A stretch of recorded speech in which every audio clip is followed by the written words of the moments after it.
So we're starting chapter 2 today, which is going to be over quadratic functions. And the first thing we're going to cover with quadratic functions isn't something that's new. It's something we've done before, and we did this in chapter 1. We're talking about transformations. The first part of this chapter is going to be about transformations with quadratic functions. Because if you weren't paying attention, or not that you weren't paying attention, but if you weren't focused on it, the fact that when we talked about transformations, especially applying transformations in the last chapter, we talked about linear and absolute value. But quadratic functions never actually showed up. And the reason for that is because they left them for this section here. So we'll be looking at these functions, first off, how we can actually describe the transformations, and then we're going to look at how we can apply them. And this here is something that we had before. Instead of f of x, we have g of x is equal to a times x minus h squared plus k.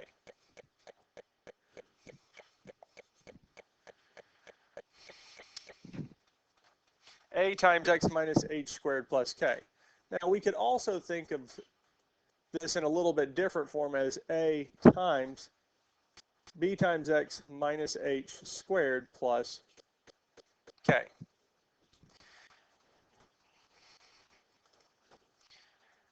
For b, where we added that in, or really I added that in, we're talking about the horizontal stretch or shrink.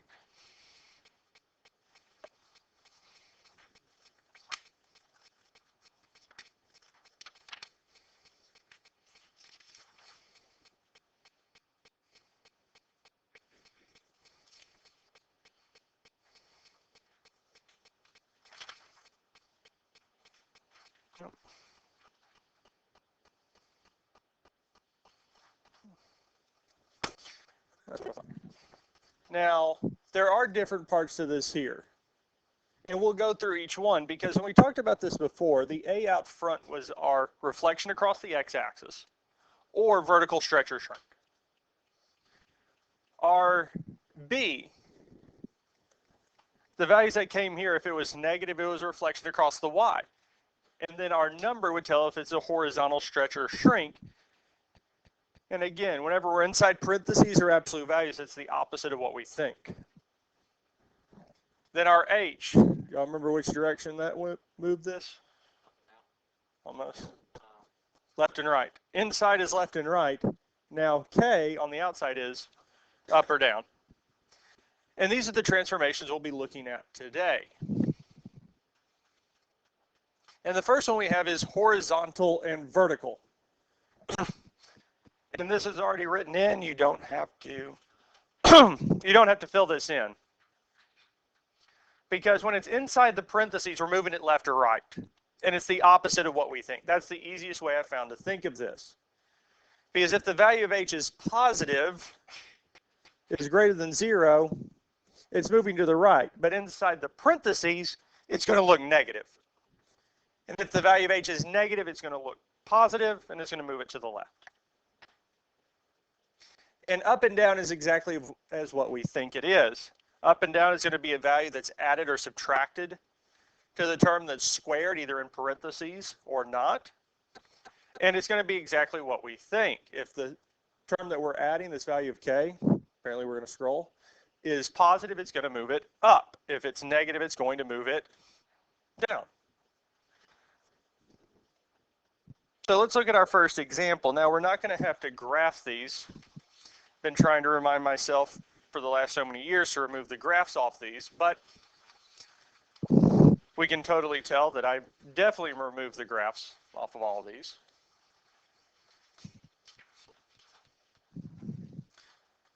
But the main thing we want to do is describe the transformation. We want to describe the transformation from the parent function, f of x equals x squared. And we look at this here, there's two main things that are being done or applied to this. And the first one is we have the plus 4 inside and the minus 1 outside. Now the plus 4 inside the parentheses tells us it's moving which direction? Left or right, yes, but specifically it's going to move to the left. And we know it's going to move left because the sign is plus. It's the opposite of what we think. So this was moved left 4.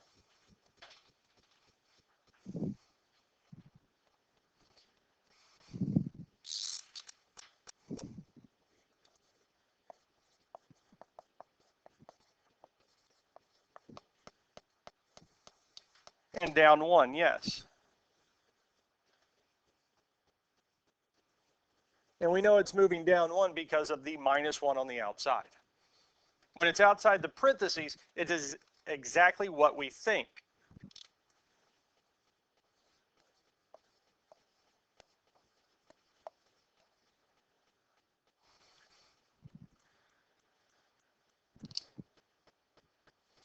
Questions on this so far? We're ready for the next one. How can we say this one moves?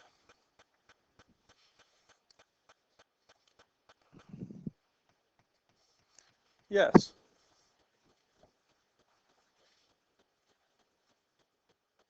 Because the only thing really being applied to is we have that -3 inside the parentheses. Because it's inside parentheses, it's the opposite of what we think. So negative, we're going to the right. Questions on this here? Now, I will show you how, if you don't have to graph this, you don't have to write this out, but if we were going to graph this, because what we're saying is that the parent function, so this is a movement of right 3 from the parent function, f of x equals x squared. We have that function here, graphed, yes? So every point on this function, on this line here, is going to move to the right 3 spots, yes? So here, when it's at 0, 0, we're going right 3, 1, 2, means it's right here. Here, where we're at 1, 1, 1, 2, 3. And the same for this point here, 1, 2, 3. Here, 1, 2, 3. Here, we're moving 1, 2, 3. So we get this new function here. And up, down, left, right, we're doing the same thing. It's just how is it moving the whole function? It's just changing it, the whole function over 3. And the same thing is true with the first one.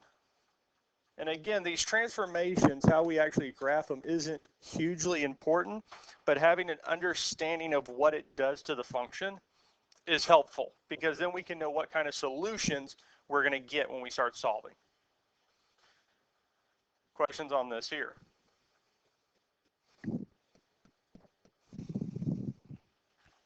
What are the transformations for this one here?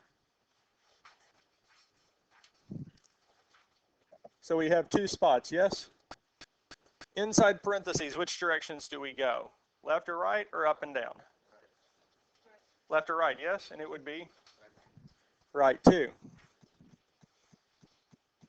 Because inside parentheses, it's always the opposite of what we think. Inside parentheses is always opposite of what we think. But outside parentheses, it's exactly what we think. So the -2 would go down 2.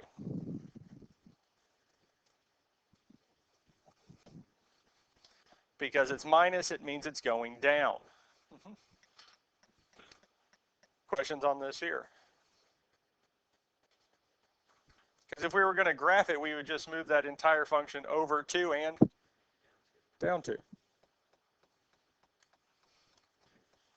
And visually, I mean, we don't have to regraph it, but I have a feeling most of y'all can see what that would kind of look like, and that helps us. Because when we start graphing these functions, we're trying to see where it crosses the x-axis. Well, okay, if we move it over and down 2, it's going to cross it in 2 spots. It should. Now, if you can figure out exactly where they are, that'd be great, but we know that most likely it's going to be over somewhere here, yes? And it'll cross 2 places. And when we solve it, we're trying to find out where it crosses.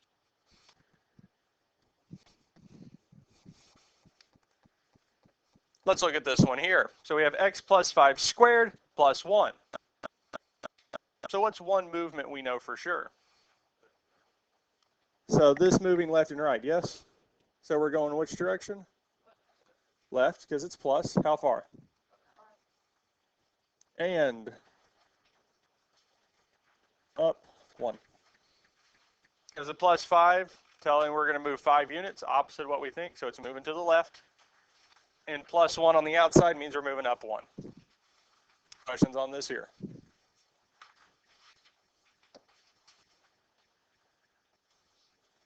Do we need to see another example of one of these? Let's apply the next two types of transformations. The first one is a reflection. Now, when we see a negative in front of the parentheses or in front of our x, we're talking about a reflection of some kind. Now, the negative in front of the parentheses, or if x is not inside the parentheses, it's a reflection across x.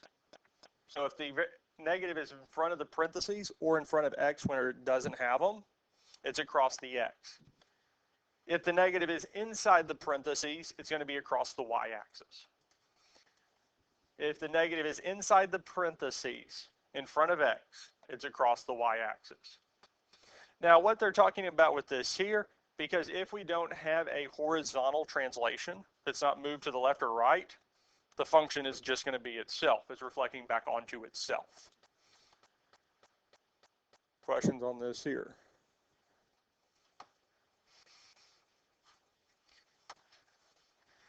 And the other one we have is vertical stretch or shrink, or horizontal stretch or shrink.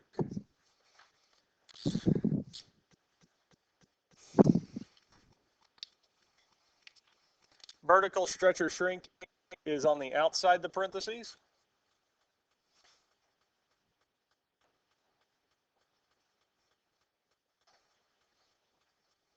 And horizontal is inside.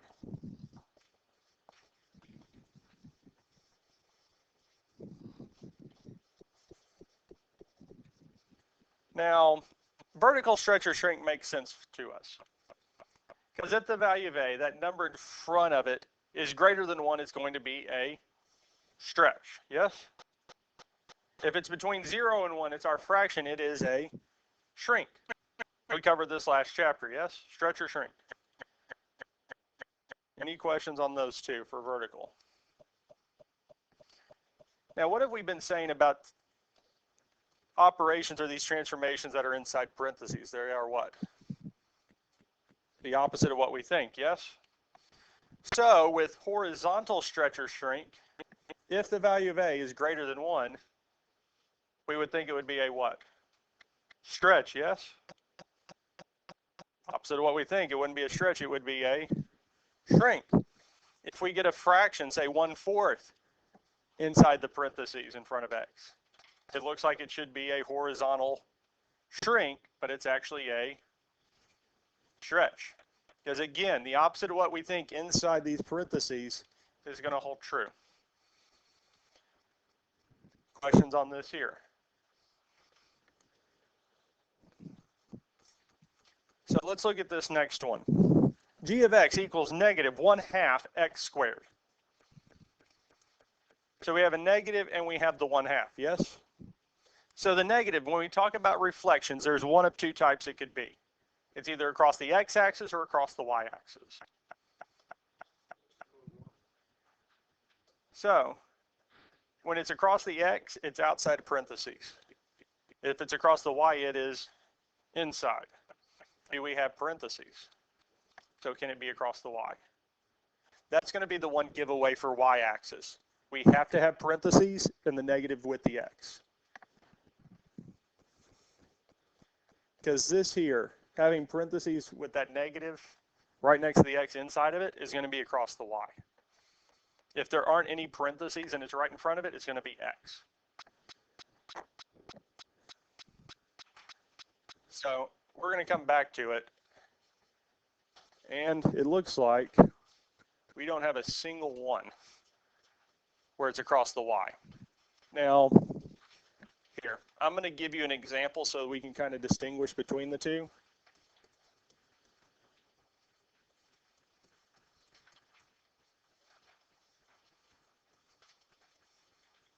This here would be across the y. This here would be a reflection across the y.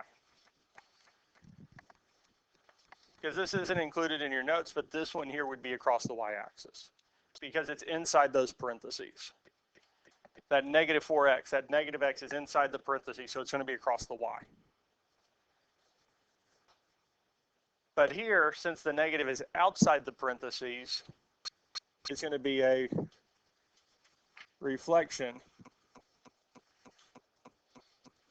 across the x-axis.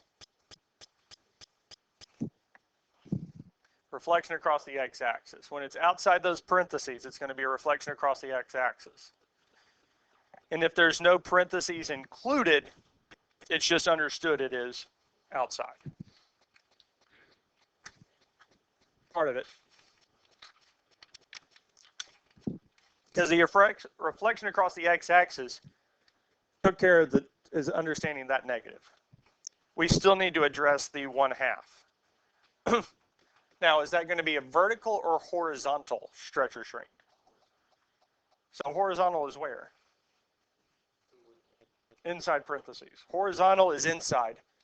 So since there's no parentheses, it has to be outside, which is vertical. And this would be a vertical, what? Stretch or shrink?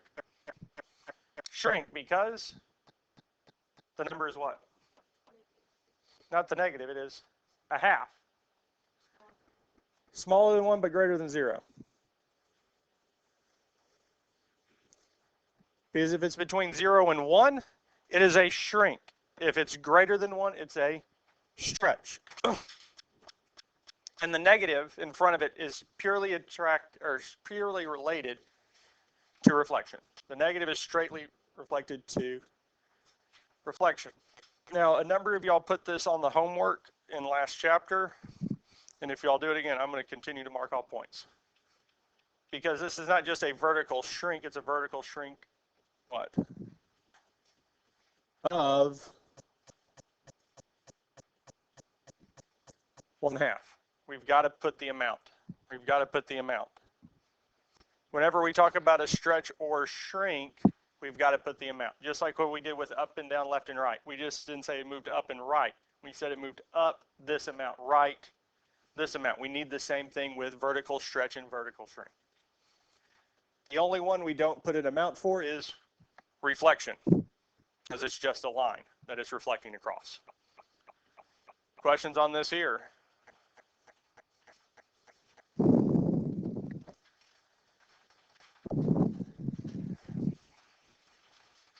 All right. So as we look at this next one, again, we do have two transformations, yes? Because we have the 2 inside the parentheses and the 1 outside. Which is the nicer of the 2 transformations? The 1, yeah? Because that's telling us it's moving where? Up 1. Those are always nice. Now, the 2 is a what?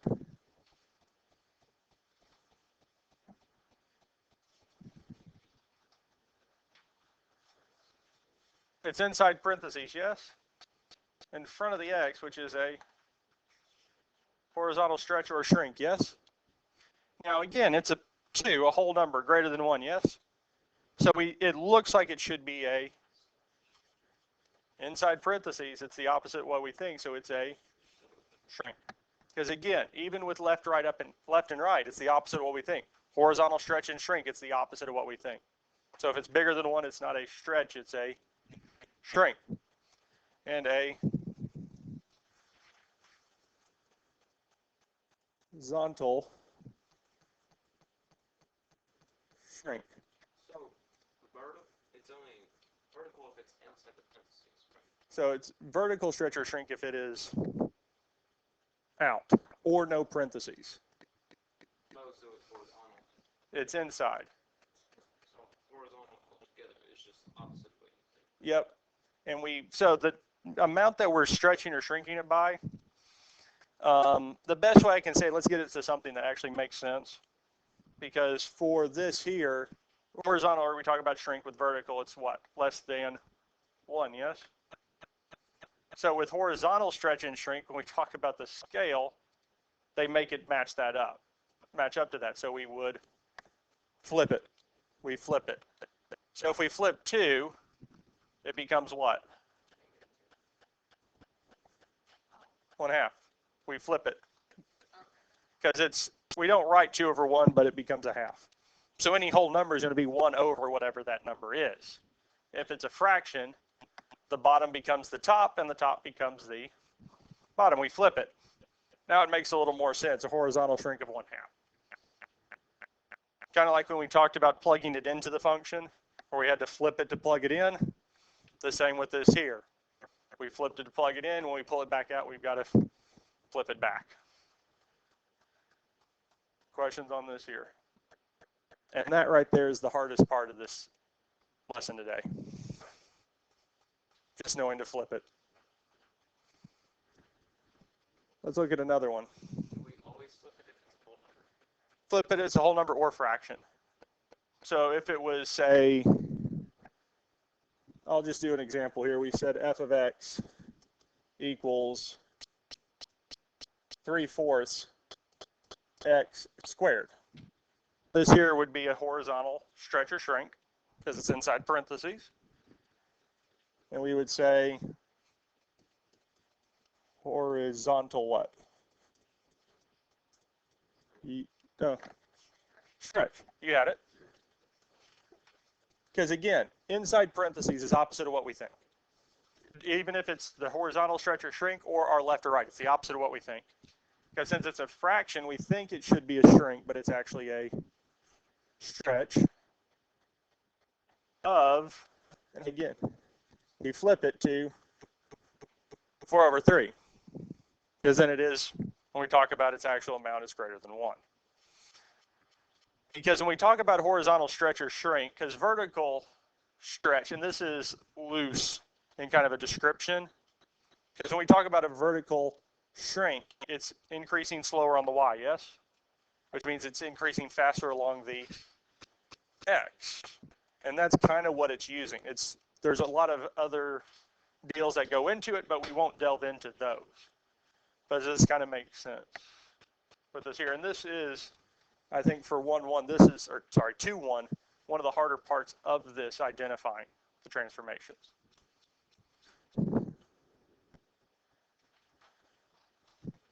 Let's look at this one here. So we have 2 functions, or 2 transformations, yes? And they are the negative and the 3, yes? So the negative tells us it's a what?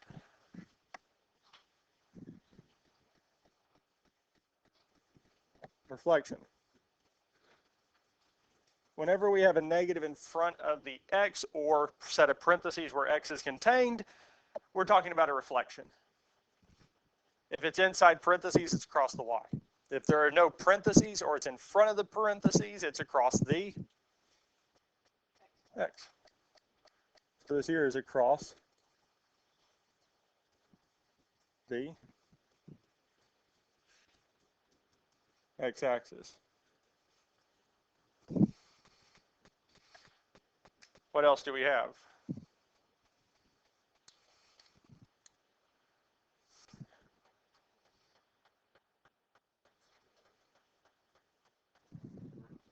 Yes. Almost. Of. Because if it's outside parentheses, it's exactly what we think. If there's no parentheses there, the vertical stretch and shrink is exactly what we think. So the only time we start thinking opposite is if we have parentheses with these here. If we have parentheses, stuff inside of it is going to be opposite of what we think. Questions on this here? So the negative out front is going to make it a reflection. Now, let's see here. I'm just picking these 2 points because sometimes just seeing the points put in makes a little sense. So here in the normal function, we have the point 1, 1. I'm going to plug 1 into this one here. So negative 3 times 1 squared. So we're finding out what the value is. Now 1 squared is a 1, yes? And negative 3 times 1 is negative 3. So it tells us at this point, we're actually at the point 1, negative 3. So 1, negative 3, we're down here. Does that kind of make sense there? Now, as we look at this here, we said it was a vertical stretch of 3 and reflection across the x-axis. Both of these, as we talked about in last chapter, I mentioned it briefly that it affects the output value. It doesn't affect the input. Because our output value was 1, yes? So we said it reflected across the x-axis. So it went from being positive to being negative. And we see that it went from positive to negative. The vertical stretch of 3 means that it's increasing, each y value is increasing by a factor of 3. So it went from being 1 to being 3. Questions on that there? Now, if we looked at another point, say 2, 4, so we're saying that this y value, 4, is going to go from positive to negative and increase by a factor of 3, yes? So it would go from positive 4 to negative 4. And if we times it by 3, 4 times 3 is 12. So if we plug this in, we should get negative 12. Well, I already saw this here, so negative 3 times 2 squared, because the x value for that point is 2, 4. So we plug the x value in. Well, 2 squared is, 2 times 2 is, which indeed does give us a negative 12. Does that kind of make sense how that works? Now with the inside parentheses, it would have changed this x value from being positive 2 to negative 2. So it's taking it from this spot here and starting us over there. We changed the x value. We changed the input, what goes into the function. Y'all kind of see the difference between those? The input messes with stuff all over the place. That's why it's the opposite of what we think. We've got to flip. We've got to do all this. But the output's nice. If it's changing the y, our reflection across the x-axis, our vertical stretch or shrink, our movement up or down, those are nice. The input's where it gets a little tricky. Questions on this here?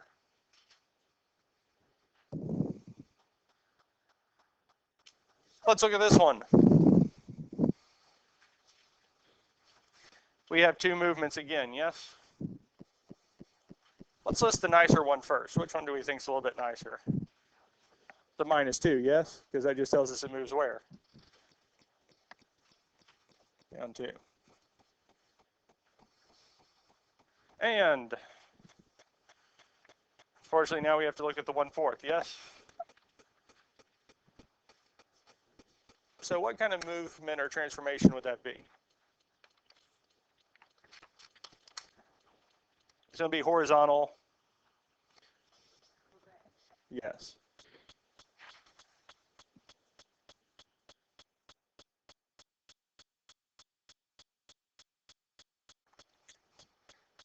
Since it's between 0 and 1, it's going to be a stretch when it's dealing with horizontal.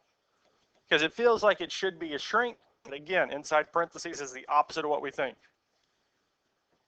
Of, yes. Come on, there we go, of 4. We just have to flip the 1/4 and making it 4.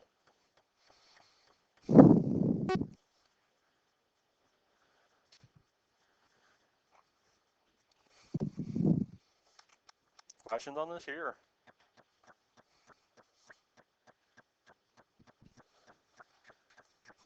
Are we good with this one here?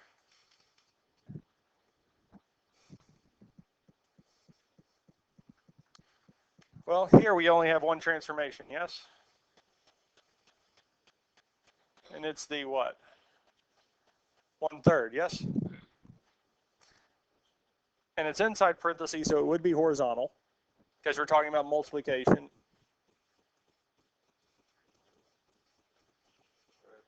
Stretch. of 3, yes.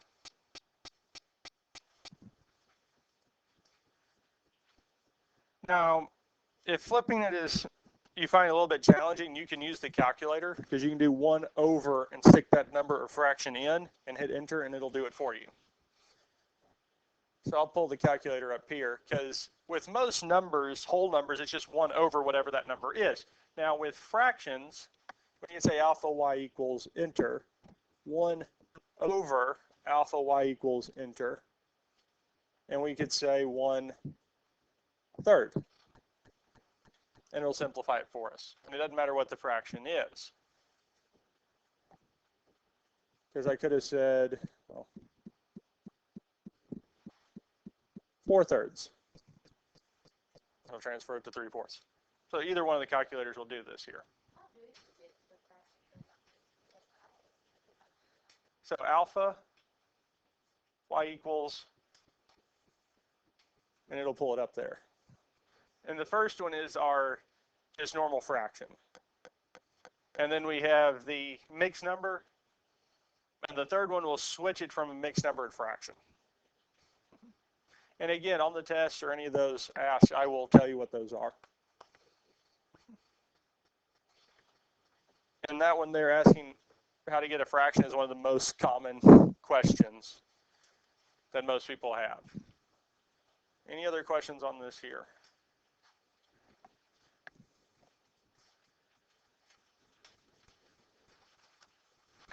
Because I think this might be or close to the last one, yes? Last two. So if we look at this one here, we do have 2 transformations, yes? So the 3 is a horizontal shrink, right? Why not? It's not inside the parentheses, yes? I said that on purpose. No, it is what? A vertical. Vertical what? Stretch. Of 3. Because it's outside parentheses and being multiplied as a vertical stretch or shrink. Since the number is greater than 1, it's a stretch. And what else do we have?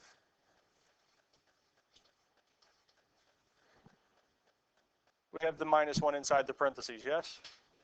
So, yes.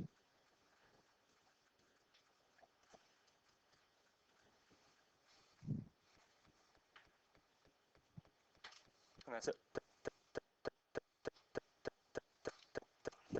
Questions on these here?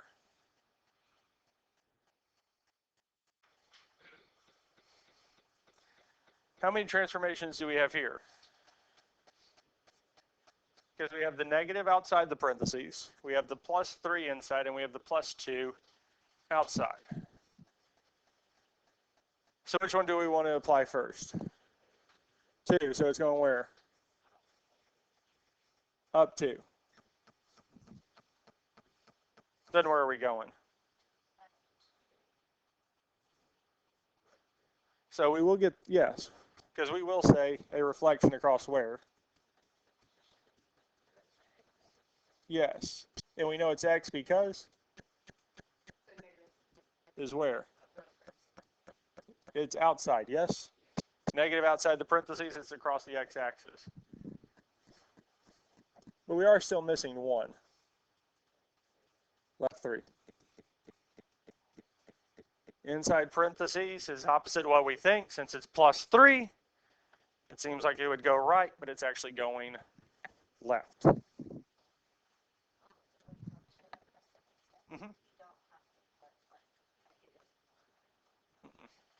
Yeah, this is reflection is the only one we don't need a unit. Because mainly it's saying that it's reflecting across that x-axis. That's what it's doing. It's more understood for that one. Any other questions on this here? And that's it.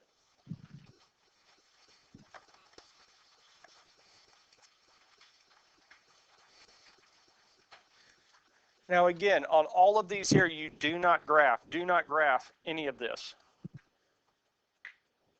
You're going to be describing the transformation.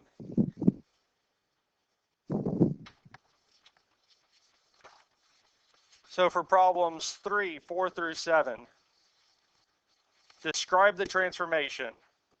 Don't graph. You're just describing the transformation up, down, left, right. And I think that's all 4 through 7 is. 3, 4, 7 through 10. Sorry. 3, 4, 7 through 10 is just describe the transformation. 7 through 10. 17 through 20. Describe the transformation. You don't have to graph. So again, it's just describe the transformation. 23 through 25. 23, 24, describe the transformation. 25. A number of y'all lost half the points on these last time because it's another error analysis. Error analysis, for starters, there is something wrong. There is an error in their work.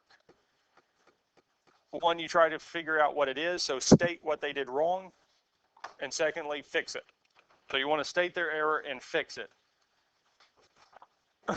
Because 26, the graph is a translation 4 units down, followed by a vertical stretch by a factor of 6, and a reflection across the x-axis. So vertical stretch of 6 is correct, across the x-axis is correct, and it's not moving down 4, it's moving up 4. So they got the vertical translation wrong. It's not moving up, it's moving down, would be the explanation. Then we would say the translation is 4 units up, a vertical stretch of 6, and a reflection across the x-axis. So we're just fixing it. Makes sense? And that is it for that assignment.